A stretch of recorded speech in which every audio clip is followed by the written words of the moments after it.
Assalamualaikum warahmatullahi wabarakatuh. Perkenalkan, nama saya Sheila Wing Setiani dengan NIM 17056255110 dari Program Studi S1 Manajemen Fakultas Ekonomi dan Bisnis Universitas Negeri Jakarta. Pada kesempatan kali ini, saya akan menyampaikan laporan perjanjian kerja waktu tertentu atau yang biasa dikenal dengan PKWT yang disusun antara direktur perusahaan dengan seorang event koordinator untuk melaksanakan kegiatan Half Century Company Anniversary. PKWT merupakan perjanjian yang dibuat antara pengusaha dan pekerja untuk mengadakan hubungan kerja dalam waktu dan pekerjaan tertentu. Hal ini dijelaskan dalam Undang-Undang Nomor 10 Tahun 2020 mengenai Cipta Kerja, dan PKWT termasuk salah satu jenis kontrak kerja. Memberlakukan PKWT pada suatu perusahaan sering dianggap lebih efektif dan menguntungkan, terutama saat ditunjukkan untuk proyek musiman atau acara-acara perusahaan yang hanya membutuhkan persiapan waktu selama bulanan, namun tetap memerlukan sosok yang ahli untuk mengelolanya. Perjanjian ini dilatar belakangi oleh kepentingan PT Sri Dahlia Berjaya yang merupakan perusahaan di bidang pertambangan dan energi untuk mengadakan acara perayaan setengah abad sejak perusahaan tersebut berdiri, atau dalam laporan ini kegiatan dinamai dengan Half Century Company Anniversary. Dalam mengelola persiapan kegiatan ini, perusahaan memutuskan untuk merekrut seorang event koordinator dari luar perusahaan, di mana perekrutan tenaga kerja ahli tersebut sejalan dengan karakteristik PKWT yang memang ditujukan bagi pekerja yang bersifat sementara dan tidak berkelanjutan. Meski bersifat sementara, seorang event koordinator yang direkrut tetap berhak atas perlindungan hukum sebagaimana pekerja PKWT pada umumnya, termasuk kejelasan hak dan kewajiban, upah, serta kepastian jangka waktu kerja agar tidak menimbulkan kerugian bagi salah satu pihak. Hal ini dikaji dari Aziz, Hadriani, dan Basri tahun 2019. Oleh karena itu, naskah PKWT antara pihak yang bersangkutan dibuat dengan tetap memperhatikan segala ketentuan mengenai bentuk, isi, serta batas waktu perjanjian agar perjanjian diklaim sah dan mengikat secara hukum. PKWT ini ditandatangani pada hari Selasa tanggal 7 Juni 2026 oleh Ibu Gri Dahlia Yokeres selaku Direktur Utama PT Sri Dahlia Berjaya yang selanjutnya akan disebut sebagai pihak pertama, dan Nicholas Satria R.K. Tama selaku penyedia jasa pada profesi event koordinator yang selanjutnya disebut sebagai pihak kedua. Pihak pertama dan pihak kedua secara bersama-sama disebut sebagai para pihak dan masing-masing sebagai pihak. Sebelum masuk ke klausul-klausul inti pada PKWT ini, para pihak telah menjelaskan dan menimbang beberapa hal, yaitu pihak pertama adalah perusahaan yang bergerak di bidang pertambangan dan energi yang didirikan secara sah berdasarkan hukum negara Republik Indonesia dan telah memperoleh seluruh izin yang dipersyaratkan sesuai ketentuan peraturan perundang-undangan yang berlaku serta memiliki reputasi dan pengalaman yang baik dalam menjalankan kegiatan usahanya.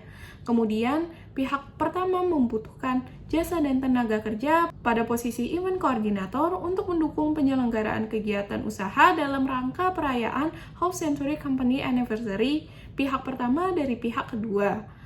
Terakhir, pihak pertama dengan ini bermaksud untuk menunjuk dan memberikan amanah kepada pihak kedua berbasis kerja waktu tertentu serta bersifat sementara atau penyelesaiannya tidak dalam jangka waktu yang panjang dengan tugas dan tanggung jawab sebagaimana diatur dalam peraturan perusahaan.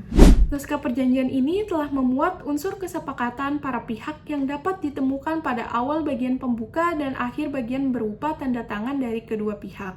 Selain itu, dalam naskah juga telah terdapat unsur-unsur penting lainnya seperti kecakapan hukum, objek dari perjanjian, hak dan kewajiban masing-masing pihak, serta unsur penting dan atau tambahan lainnya yang membuat perjanjian tersebut layak dan jelas untuk dipahami para pihak.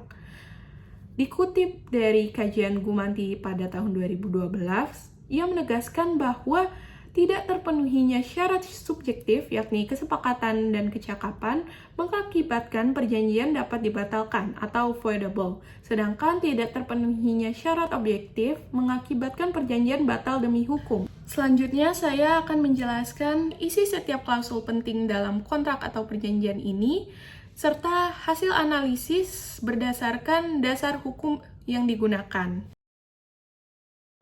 Naskah PKWT tersebut telah mengatur secara berimbang hak dan kewajiban para pihak. Pasal 1338 ayat 3 KUH Perdata dijadikan acuan untuk mencantumkan ayat 1 PKWT dengan persyaratan bahwa suatu perjanjian harus dilaksanakan dengan itikat baik para pihak yang terikat di dalamnya.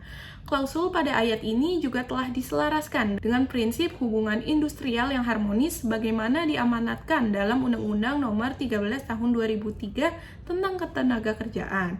Kemudian pasal 1 dilanjut dengan ayat yang menjabarkan masing-masing hak dan kewajiban para pihak sehingga terlihat adanya kejelasan prestasi dan kontraprestasi yang wajib dipenuhi oleh para pihak. Unsur jangka waktu merupakan elemen krusial yang membedakan PKWT dengan PKWTT, sekaligus menjadi syarat sah penggunaan jenis kontrak ini. Pada ayat 1 PKWT telah ditetapkan durasi kontrak secara jelas, yaitu selama 3 bulan yang kemudian dilanjut dengan menyertakan secara spesifik tanggal mulai dan berakhirnya perjanjian. Hal ini menunjukkan adanya kepastian awal dan akhir dari hubungan kerja sesuai dengan yang dipersyaratkan dalam pasal 57 Undang-Undang Nomor 13 Tahun 2003 tentang Ketenagakerjaan terkait kewajiban PKWT dibuat secara tertulis dengan mencantumkan jangka waktu yang jelas. Merincikan terkait ruang lingkup jasa yang menjadi tanggung jawab pihak kedua selama menjalankan kontrak kerja waktu tertentu. Tanggung jawab tersebut mencakup venue, dekorasi, hiburan, dokumentasi, perizinan, dan lain-lain. Klausul ini disusun sejalan dengan pasal 1234 KUH Perdata yang mensyaratkan bahwa objek perikatan harus jelas dan dapat ditentukan. Semakin rinci ruang lingkup pekerjaan dicantumkan, semakin kecil ruang sengketa mengenai standar prestasi yang wajib dipenuhi pihak kedua. Kedua pihak sepakat untuk menjalankan skema pembayaran secara bertahap. Hal ini merupakan praktik lazim dalam kontrak jasa kategori event organizer karena menyeimbangkan resiko arus kas kedua belah pihak, di mana pihak kedua memperoleh modal kerja awal, sementara pihak pertama menahan sebagian pembayaran sebagai insentif penyelesaian pekerjaan sesuai standar yang disepakati.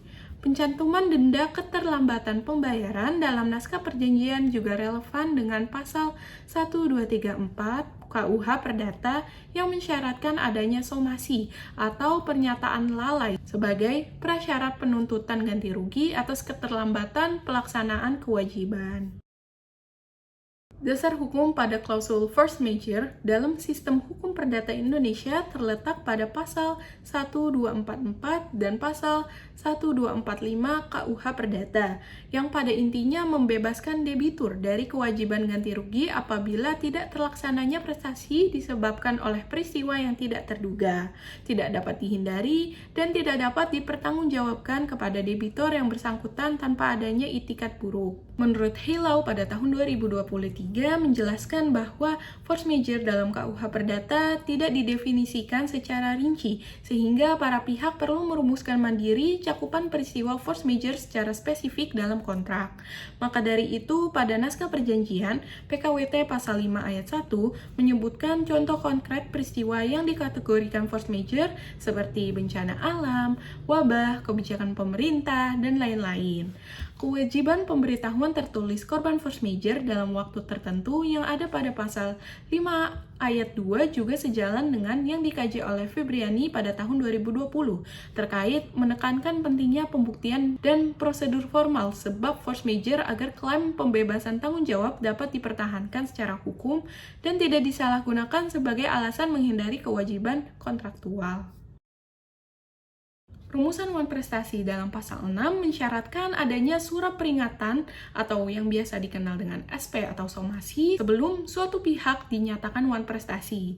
Menurut Siplau Firm tahun 2025 menjelaskan bahwa pernyataan lalai tidak terjadi secara otomatis, melainkan harus didahului tindakan formal berupa somasi atau peringatan tertulis dari pihak yang dirugikan. Tindakan ini juga telah diatur dalam pasal 1243 KUH Perdata. Pada ayat lain dalam pasal ini terdapat pula pencantuman opsi ganti rugi, denda, maupun pembatalan perjanjian. Hal ini diselaraskan dengan pasal 1267 KUH Perdata, yaitu kreditur berhak menuntut pemenuhan prestasi atau menuntut pembatalan perjanjian disertai dengan ganti rugi. Klausul penyelesaian sengketa dilakukan secara bertahap berdasarkan tingkat kerumitan sengketa yang mungkin terjadi. Musyawarah mufakat menjadi tahap awal dari penyelesaian sengketa yang disepakati dalam perjanjian ini. Namun, jika hal tersebut tidak menghasilkan titik temu damai, kedua belah pihak bersepakat membawanya ke jalur pengadilan untuk arbitrase sebagai praktik yang dianjurkan dalam penyusunan kontrak bisnis di Indonesia.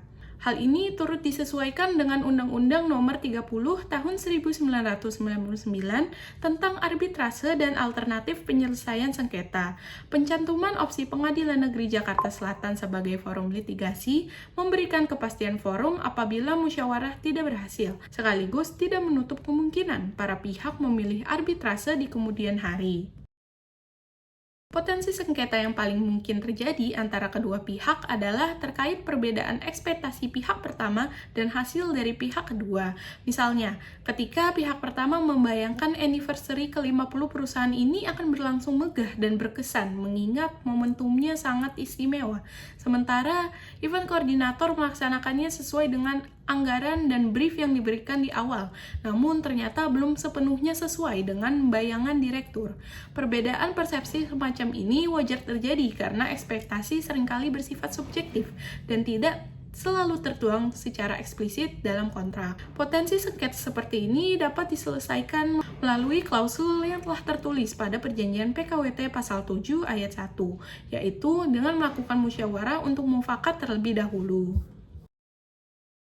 Naskah PKWT ditutup dengan menyertakan beberapa hal mengenai ketentuan kesepakatan secara keseluruhan dan kewajiban meterai cukup sesuai Undang-Undang Nomor 10 Tahun 2020 tentang bea meterai sebagai praktik standar dalam kontrak komersial terkini di Indonesia untuk memastikan dokumen memiliki kekuatan pembuktian yang optimal di hadapan pengadilan maupun instansi terkait. Kesimpulan dari penjabaran analisis dan isi klausul sebelumnya adalah berdasarkan keseluruhan pembahasan dalam laporan ini dapat disimpulkan bahwa perjanjian kerja waktu tertentu atau PKWT merupakan instrumen hukum yang tepat digunakan oleh PT Sri Dahlia Berjaya dalam merekrut event koordinator untuk penyelenggaraan kegiatan Half Century Company Anniversary. Kesesuaian ini didasarkan pada sifat pekerjaan yang sementara, memiliki batas waktu kerja yang jelas dan akan dilaksanakan dalam waktu yang dekat. Sifat tersebut selaras dengan karakteristik PKWT yang memberikan fleksibilitas bagi perusahaan tanpa harus terikat kewajiban sebagai pemberi kerja tetap, karena kebutuhan akan tenaga ahli event koordinator hanya bersifat sewaktu dan tidak berkelanjutan. Di samping itu, perusahaan juga tetap wajib menjamin hak-hak dasar event koordinator selama masa kerja berlangsung. Dengan demikian, naskah PKWT yang telah disusun dan dicantumkan pada laporan ini dikatakan cukup untuk memenuhi unsur-unsur pokok syarat sahnya perjanjian menurut pasal 1320 KUH Perdata dan telah menerapkan klausul-klausul standar secara akademik maupun praktik hukum bisnis yang dianggap layak untuk melindungi kepentingan kedua belah pihak. Cukup sekian yang dapat saya sampaikan, kurang lebihnya mohon maaf. Wassalamualaikum warahmatullahi wabarakatuh.